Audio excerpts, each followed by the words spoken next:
Can I just ask you, before we talk about Vitesse, can I ask you about the news today from Newcastle, please? Because clearly you would have spent a little bit of time with Steve at the weekend. The news today that he's left and he's also considering retirement. I just wondered if I could get your reaction to that news, please.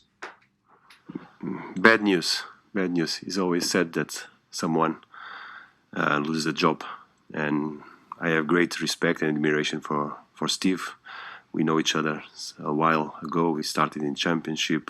I started in Championship when we arrived. The derbies against Villa. And we built a normal relationship. It's very bad news, very bad news. I hope he doesn't retire.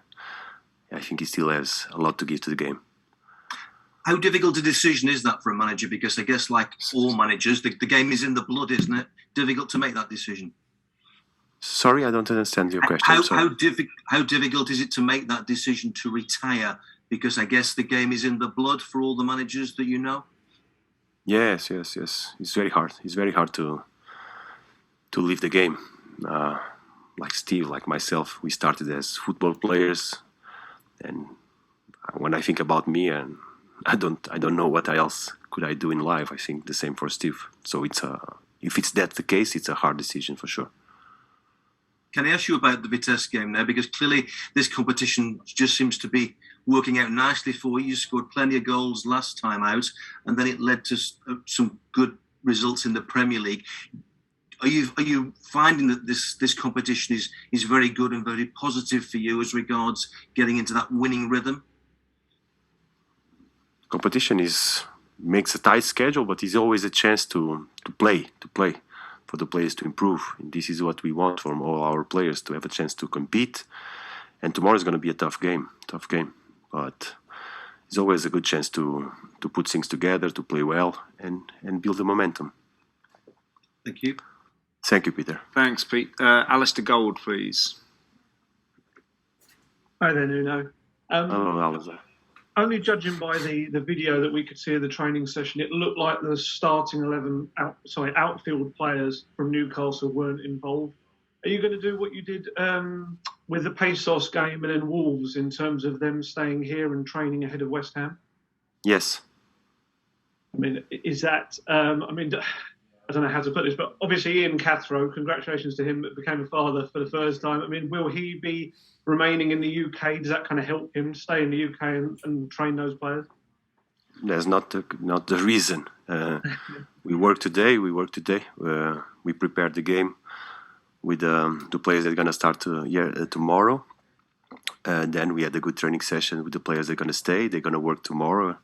And then we're going to join all the group on Friday. And Ian is going to stay with them. But thank you. He has a beautiful baby. But that's not the reason he's going to stay. He's going to stay because tomorrow is an important day in terms of preparation for the game of Sunday.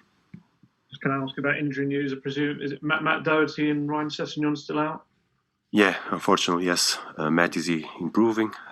Ceci also, but they are not in the group yet. I hope soon. Next week, you see if we have good news. Thanks, Anna. Thank you. Thanks, Ali. Ian Abrahams, please. Hi, Nuno. How are you? I'm okay, Ian. Yourself? Yeah, good, thank you. Just one more, if I may, on Steve Bruce. How difficult is it as a manager to divorce yourself from what people say about you as a manager to you as a human being when you go home and spend time with your family? How difficult is that to make sure that you don't take your work home with you? It's impossible. It's impossible. You always take your work with you, especially in a job like this that consumes so much energy. I speak for myself. It's impossible to separate things. And does it hurt that you have to take the work home and maybe your family see when you lost 3 games in a row and people were saying not nice things about you? Does it hurt when you see your family feeling sorry for you and not knowing how to speak to you or how to deal with you? It hurts. Of course it hurts. Of course it hurts. It hurts especially because you are sad. You are not happy. But at the same time, you have to get away from that and focus on what you have to do to react and improve and put things better. But it hurts, of course. talking about reacting and improving, I know that obviously Heung-Min Son and Harry Kane, as you've just stated there, aren't going to be playing against Vitesse Arnhem. It's a chance, isn't it, for others to stake a claim for a place in the Premier League teams going forward. But you must be delighted that at the weekend it looked like Harry and Sonny were very much back to their almost telepathic best from last season. Yeah, I think we still have things inside of the team that we want to improve in terms of partnerships. Of course, players that know each other longer, it's easier. But we are also building different situations in midfield, in the middle of the defense. You still have to build, because football is about that. Football is about that inside of the team. That always they have to be a small partnership, 2-3 players by side, by position, whatever. That net becomes stronger. And the moment that gets consolidated, naturally the team that gets improvement that we need. And we still have a lot of aspects in our game that need better things. Thanks, Nuno. Thank you. Thank you, Ian. Thanks, Ian. George Cummings, please. Thanks, Anthony. Hello, Nuno. Hello. Nuno, is it fair to say then, you talk about leaving these players behind from the Newcastle match, that at the moment you probably have 2 teams, a Premier League team and a European team? Is that fair to say? No, it's not fair to say. It's a situation that we decided in this specific week, that we consider that is the best way for us to go and compete well tomorrow and compete well on Sunday. But there's no difference. It's a squad, and we have to make decisions. Who goes, who travels, who stays, who needs rest, who needs some days to recover better. All things that we have to manage inside of all the squad. And just in terms of after the Arsenal match, everything was a bit doom and gloom, but you're now 5th. I mean, it's quite a response since then. Is it maybe suggest things aren't as bad as they were perceived? No, I repeat myself over and over again. It's up and downs. You have to realize that this is the game. This is the game. This is football. You play against tough opponents. Sometimes you don't perform. You go to a bad period, and it's about sticking together. So I'm very proud of the way we came out of that situation. We keep working together, helping each other, and I think we are improving, getting better, playing better football. It's all about that. Play good football. Thank you very much. Good luck. Thank you. Thank you, George. Thank you. Thanks, George. Time for a couple more. So, Mattis Weststraight, please. Yes, thank you very much. Hello, Nuno. I'm from Dutch National Television. I was wondering, what do you know about Vitesse? A lot. Can you tell us what? I've seen games, we have analyzed, we prepared the game, we have all the details. We know a lot, and we know we're going to play a tough team, very dynamic, aggressive, and with a lot of speed in front. Yeah. What kind of game do you expect tomorrow? A tough one. A team that is very aggressive on their football, very dynamic, mobility. We have to be really focused. But it's about us. It's about our tasks, our idea for the game. We want to try and be in control of the game, with and without the ball. So we prepare well the training session. We still have to travel. Tomorrow the meeting. We pass all the info and the details to the players, and then support them during the game. Did you talk to Steven Bergwijn about this opponent? No, I didn't talk about that with Stevie.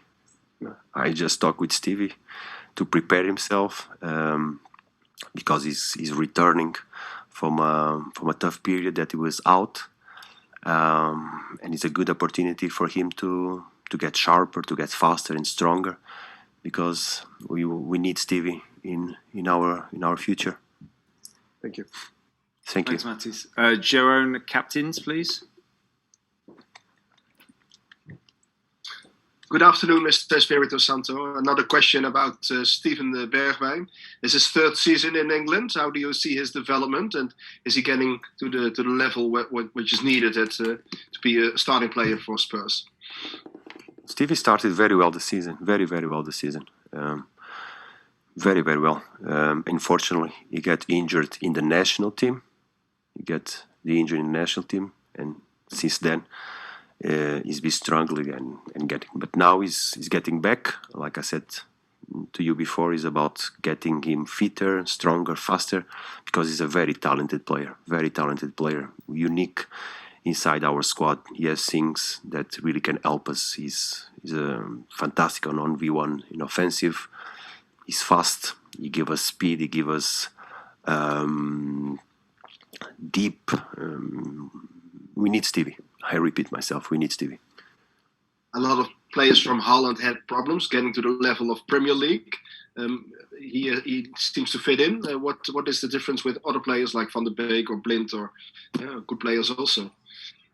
Not only the Holland players, all the players that come to the Premier League need the time to adapt, need the time to integrate themselves, change of country, tough competition. The Premier League is the tougher and more demanding competition in terms of opposition. All the teams are very strong. So not only the Holland players need some time to develop. Is tomorrow's match a good match for Stevie to get back on the pitch? Will he have? He's going to start the game. He's going to start the game. He's going to play. He's feeling good. So let's play good. Be Stevie. Okay. Thank you very much. Thanks, Jerome. Thank you. And last but not least, Paul Jiggins, please. Hi, Nuno. Hello. Hello. Could you, how much of a risk is leaving behind all of your top players and all of the ones who have played in the Premier League? And what would you say to those who say that this show sends out a message that you're not really worried about this competition? No, it's not about that. If someone gets that interpretation, I cannot do anything. And when you decide, you don't think about the risk. If you're always thinking about the risk, you cannot decide. Decisions in life, all of them have risk. So it's about trying to analyze and see what is better for us in terms of our process during the week. For the future on next week we're gonna have another game midweek, so we have to measure all these things. But what you are trying to say, if you allowed me, is not right. It's about we respect all the competitions, we respect all the games, and we consider that it's better for us to start the players that are gonna start, leave some players behind here, work, recover well, so we can be able to compete better on the Sunday, and then we have Wednesday and over again. But I repeat myself the way I started. If you think about the risk, you will not decide.